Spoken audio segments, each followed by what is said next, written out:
Everyone welcome to news for competition now. इसमें हम लोग क्वेश्चन नंबर 25 से आगे देखने वाले हैं। इससे पहले का आपको लाइव क्लास मिल चुका है, उसमें जाके देख लीजिएगा कल वाला वीडियो में। ठीक है, 24 तक हम लोग कर चुके थे। 25 से प्रश्न देखिए। अंतर्राष्ट्रीय बॉक्सिंग फेडरेशन का मुख्यालय कहाँ है? अंतर्राष्ट्रीय बॉक्सिंग फेडरेशन का मुख्यालय ये मिलेगा न्यू जर्सी में। इसका मुख्यालय कहाँ है? न्यू जर्सी में। नेक्स्ट क्वेश्चन, भारत की प्रथम डॉल्फिन वेधशाला कहाँ बनाई गई है? भारत की प्रथम डॉल्फिन वेधशाला बनाई गई है बिहार के भागलपुर में बनाया गया प्रथम डॉल्फिन वेधशाला।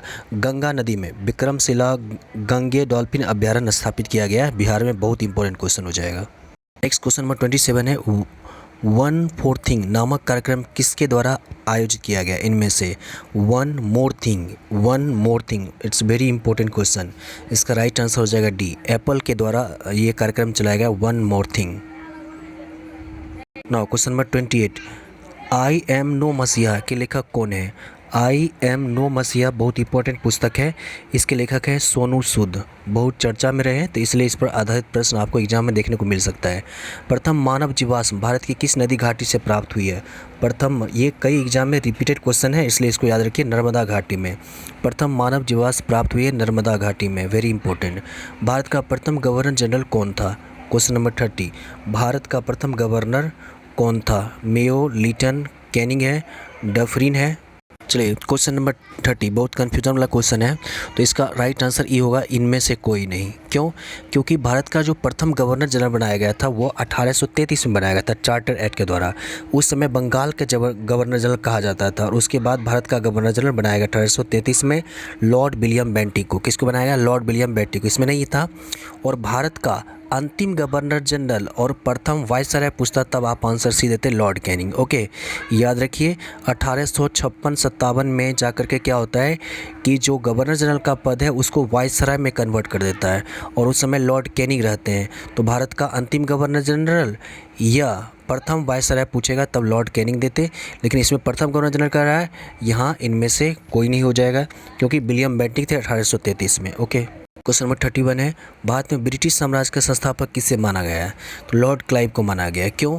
क्योंकि जो 1757 में प्लासी का युद्ध हुआ था और लॉर्ड क्लाइव और सिराजुद्दौला के बीच, तो इसमें सिराजुद्दौला की बुरी तरह से पराजय हो जाती है और नींव रखी जाती है ब्रिटिश साम्राज्य का लॉर्ड क्लाइव के समय से ही। ठीक है, 1757 लॉर्ड क्लाइव के द्वारा। क्वेश्चन है, 1857 की क्रांति सर्वप्रथम कहाँ से शुरू हुई? तो ये शुरू होती है मेरठ से। कहाँ से? मेरठ से होता है।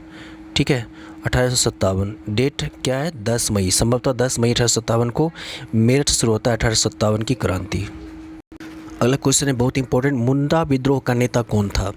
मुंडा विद्रोह जो है 1899 से 1900 के बीच में छोटा नागपुर झारखंड के एरिया में के क्षेत्र में हुआ था मुंडा विद्रोह।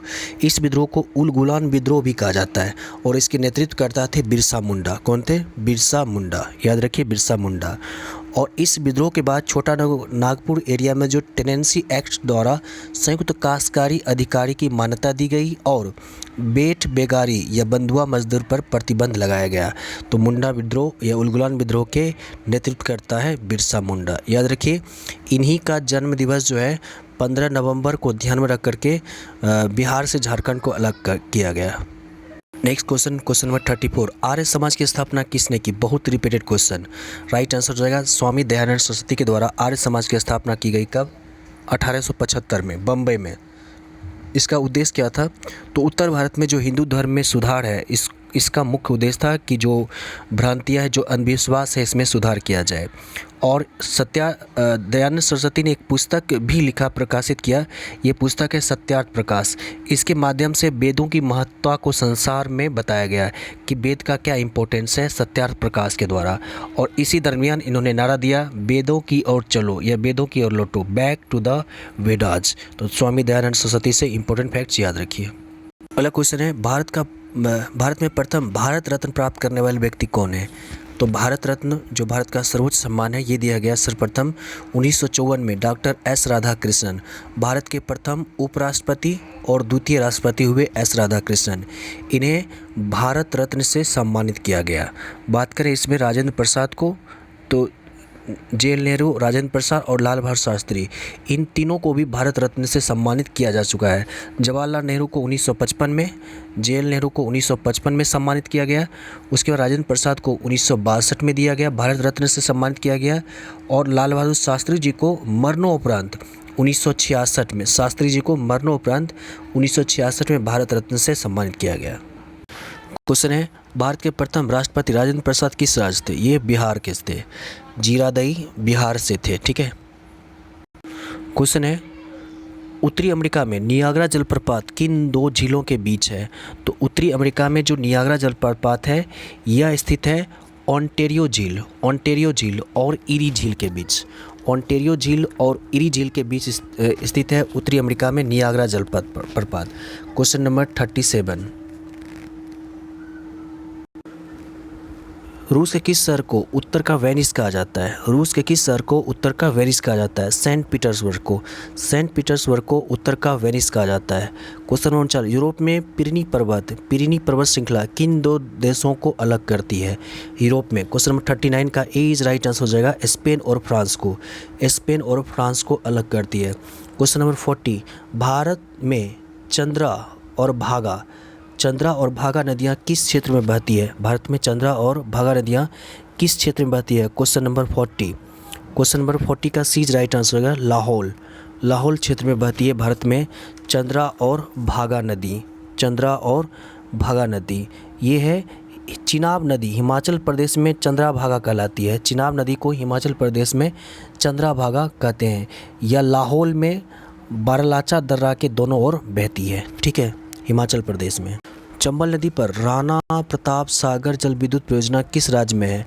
तो यह स्थित है राजस्थान में। नेक्स्ट क्वेश्चन है, भरमौर जनजातीय क्षेत्र किस प्रांत में स्थित है? भरमौर जनजातीय क्षेत्र इनमें से किस प्रांत में स्थित है? हिमाचल प्रदेश में। कहाँ स्थित है? हिमाचल प्रदेश में। याद रखिए, हिमाचल प्रदेश की 2 राजधानी बनाई गई है। नेक्स्ट क्वेश्चन, जवाहरलाल नेहरू बंदरगाह किस राज्य में स्थित है? जवाहरलाल नेहरू बंदरगाह किस राज्य में स्थित है? 43 का डी इज राइट आंसर होगा, महाराष्ट्र में स्थित है। महाराष्ट्र में स्थित है जवाहरलाल नेहरू बंदरगाह। क्वेश्चन नंबर 44, निम्नलिखित में से भारत का कौन सा राज्य तांबे का सबसे बड़ा उत्पादक राज्य है? तांबे का सबसे बड़ा उत्पादक राज्य है, यह है राजस्थान। इससे पहले भी क्वेश्चन बताए थे, खेतरी जो खाद्यान्न क्षेत्र है वह राजस्थान में और तांबे के खनन के लिए प्रसिद्ध है, फेमस है। याद रखिए, वेरी इंपॉर्टेंट क्वेश्चन है, राजस्थान का खेतरी क्षेत्र। क्वेश्चन नंबर 45, कश्मीर में पहलगाम किस नदी के किनारे बसा जगह है? कश्मीर में पहलगाम। क्वेश्चन नंबर 45 का सी इज राइट आंसर होगा, लिद्दर क्षेत्र में बसा है कश्मीर का पहलगाम। दंडरकाय क्षेत्र किस राज्य में स्थित है? क्वेश्चन नंबर 46, दंडरकाय क्षेत्र इनमें से किस राज्य में स्थित है? क्वेश्चन नंबर 46 का B is right answer, Chhattisgarh में स्थित है दंडरकाय क्षेत्र। नाउ क्वेश्चन नंबर 47, बिहार के किस जिले में सबसे अधिक नहर सिंचित क्षेत्र है? तो बिहार के जो है रोहतास में सबसे अधिक नहर सिंचित क्षेत्र माना गया है। 2.56 लाख हेक्टेयर के साथ रोहतास प्रथम स्थान पर है, जबकि दूसरा स्थान पूछता तो पश्चिम चंपारण 1.85 लाख है और तीसरे स्थान पर औरंगाबाद है। पहले स्थान पर रोहतास है, दूसरा पश्चिमी चंपारण है और तीसरा स्थान पर औरंगाबाद है। रोहतास बिहार का सबसे सर्वाधिक साक्षर राज्य है। बिहार में सर्वाधिक साक्षर राज्य कौन सा है? रोहतास है। और बिहार में क्षेत्रफल में सबसे बड़ा राज्य कौन सा है? तो ये है पश्चिमी चंपारण। क्षेत्रफल में सबसे बड़ा राज्य पश्चिमी चंपारण है। और क्षेत्रफल में अगर सबसे छोटा राज्य पूछता तब आप आंसर शिवहर करते हैं। ठीक है, 9 गुना छोटा है या ये 9 गुना बड़ा है पश्चिमी चंपारण। क्वेश्चन नंबर 48, संविधान सभा की प्रथम बैठक हुई थी 9 दिसंबर 1946 को। दूसरा बैठक 11 दिसंबर 1946, तीसरा 11 के बाद 13 दिसंबर 1946 को। लेकिन अंतिम बैठक कब हुआ था? तो ये हुआ था 24 नवंबर।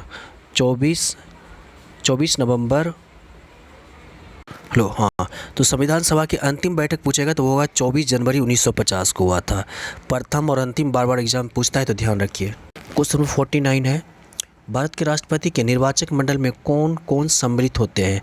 तो निर्वाचक मंडल में सम्मिलित होते हैं, ऑप्शन डी हो जाएगा, संसद के दोनों सदनों के सभी निर्वाचित सदस्य एवं राज्य विधानसभा के सभी निर्वाचित सदस्य हो जाएगा, राज्य विधानसभा के। लेकिन जो केंद्र शासित प्रदेश है इसमें दिल्ली और पुडुचेरी, इसके विधानसभा के जो एमएलए है इनको भी शामिल किया गया है। इसके अलावा एक प्रावधान किया गया है कि संवैधानिक प्रावधानों के अनुसार जिन केंद्र शासित प्रदेश में विधानसभाएं हैं उनके निर्वाचित सदस्य भी निर्वाचक मंडल में सदस्य होते हैं। ओके, नेक्स्ट क्वेश्चन है कुंवर सिंह जगदीशपुर में कब प्रविष्ट हुए? तो कुंवर सिंह जगदीशपुर में 22 अप्रैल 1858 को प्रवेश किए। 22 अप्रैल 1858 को प्रवेश किए। 23 अप्रैल 1858 को कैप्टन ली ग्रांड ने अटैक कर दिया था जगदीशपुर पर, धावा बोल दिया था। इस लड़ाई में कुंवर सिंह की जीत होती है और कुंवर सिंह का मृत्यु बोलेगा कब हुआ? तो 26 अप्रैल को, 26 अप्रैल 1858 को हो गया था। अगला क्वेश्चन है भारतीय राष्ट्र कांग्रेस के द्वितीय सम्मेलन में कितने मुस्लिम प्रतिनिधि ने भाग लिया?